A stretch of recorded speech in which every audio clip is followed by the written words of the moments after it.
Karl Marx is often described as one of the greatest thinkers of the 19th century. Really? The greatest? Greater than Nietzsche or Kant, Emerson, Schopenhauer, Hegel, Kierkegaard, Thoreau, Lysander Spooner, John Stuart Mill, Albert Schweitzer, Charles Darwin, Michael Faraday, Francis Galton, George Boole, Charles Babbage, Ada Lovelace, Otto Hahn, Lee Meitner, Samuel Coleridge, Alexis de Tocqueville, Benjamin Tucker? Seriously, if you think Marx is even in the same league as any of these, your thinking is seriously messed up. Marx believed that capitalism, which was in its infancy at the time, had serious flaws. Marx claimed that in pursuit of profit, capitalists would encourage their ideology that work is good, leisure is bad, and material things will make us happy. Where are you people getting this so-called ideology from? Capitalism is just about people interacting voluntarily, without forceful intervention from government. That's it. I don't even get the leisure is bad thing. Capitalism is pretty much the only reason why we have so much leisure time, and so much to do with our leisure time as well. That's actually wrong. I do know where he gets it from. Marx was a lazy fuck who didn't want to work. As far as material things making us happy, look, capitalism is about the individual's pursuit of whatever the individual thinks will make him happy. If you do that, and people in your society act like material things make them happy, guess what? That's on them, not this nebulous capitalism. Note what the pseudoscientists always do: personify the enemy theory in some way. Creationists personify evolution as cold and psychopathic, for example. Same thing here. Anyway, what's the alternative? You're gonna force your idea of what should make people happy on everyone else? Embracing mass production, depriving workers of job satisfaction. How does the second follow from the first? That makes no sense. At the same time, exploiting the working class. Ah, there it is. You've got no argument, so you shove the word exploit in there. He became involved in the Communist League, a small group of intellectuals who wanted to abolish the class system and spread wealth equally. Well, you've certainly embraced their penchant for historical revisionism. It's only spread equally among the proletariat. They steal it all from the bourgeoisie. Who's the bourgeoisie? Whoever they feel like at the time. That commie emblem of the hammer and sickle is supposed to mean that farmers and industrial workers unite. But what actually happened in the Soviet Union? The farmers were declared part of the proletariat, collectivized, and stolen from. Hence the problem every socialist country eventually encounters. What do you do when you run out of other people's money? By the way, Marx wasn't a member for long. The group disbanded in 1852 after 7 of its 11 members were sentenced to prison for taking part in a violent mob trying to take over the Palatinata. Didn't mention that part, did they?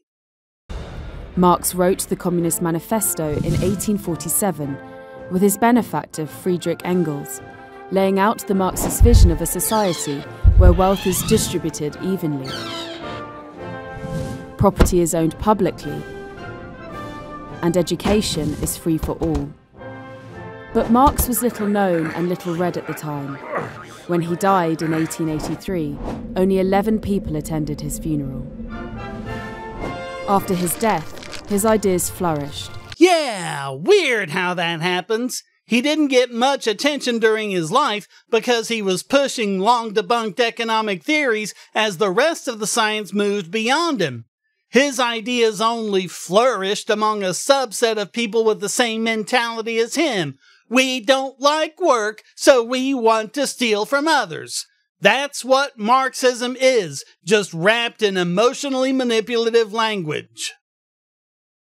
Based on the theory of Marxism came communism, the realization of a stateless society where all are equal. Yeah, stateless. Big joke that turned out to be. Communism became a global movement, but the utopian ideal of a fair and equal society failed to materialize. Funny that. Communism tyrannized and impoverished its subjects and slaughtered them in the tens of millions. Gee, if only someone had warned everyone that would happen.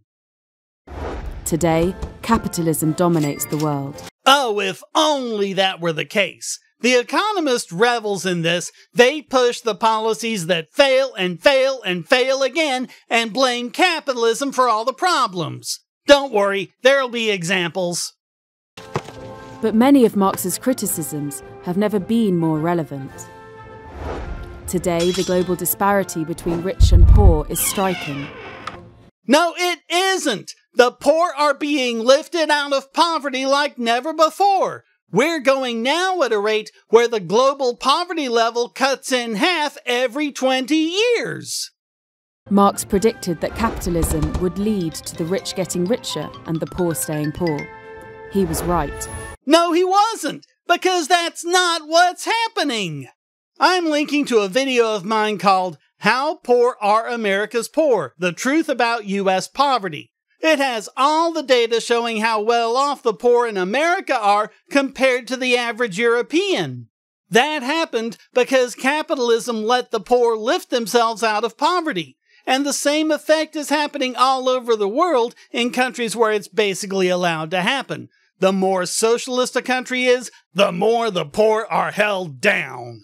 I've shown this before too. Upward mobility is directly correlated with economic freedom.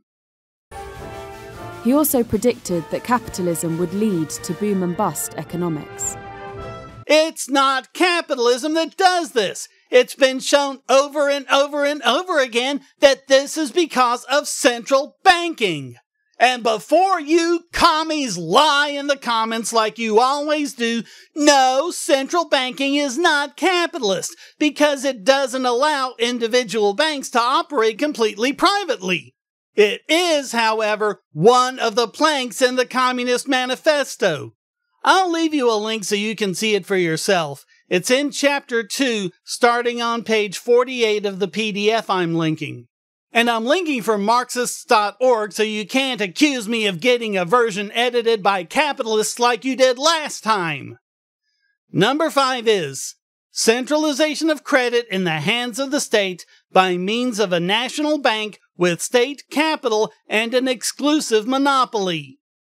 Oh, and just to drive yet another nail into their idea that Marx wanted a stateless society, look at how he keeps using this phrase over and over.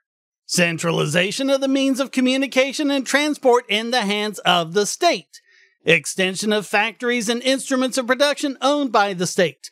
The bringing into cultivation of wastelands and the improvement of the soil generally in accordance with a common plan.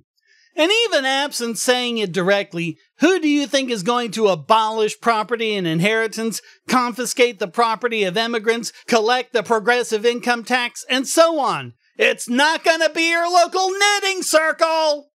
And this is exactly his mechanism for doing so, immediately after he wrote, when, in the course of development, class distinctions have disappeared, and all production has been concentrated in the hands of a vast association of the whole nation, the public power will lose its political character. Political power, properly so called, is merely the organized power of one class for oppressing another.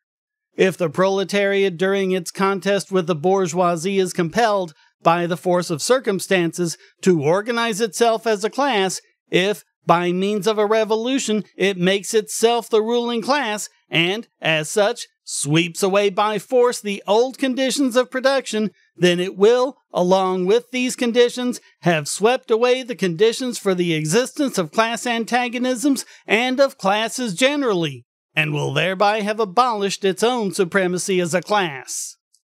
In other words, just give one party total dictatorial power and there will be no classes and everyone will just live in peace and harmony because everyone will just love them and no one will disagree and no one will have any problems with them whatsoever. Do you see now why socialism always ends up the way it does? It's not because it's not real socialism, it's because it is. So The Economist does actually acknowledge that a lot of this is a load of crap. However, Marx underestimated the ability of capitalism to make everybody richer by making products much cheaper. Since the 1980s, the number of people in absolute poverty has fallen by about 1 billion. Not bad, Economist, not bad. But then... He also got wrong the capacity of capitalism to reform itself by creating welfare states that redistributed wealth through taxation. Why do I even bother? Although there is a lot to learn from Marx, his solution was far worse than a disease. At the same time, it can't be said that today's capitalism, dominated by immense inequality and financial crises, has triumphed. Do you see why you can't trust outlets like The Economist? Bunch of neo-Keynesians ruining the world's banking system and blaming capitalism. They have that in common with the socialists.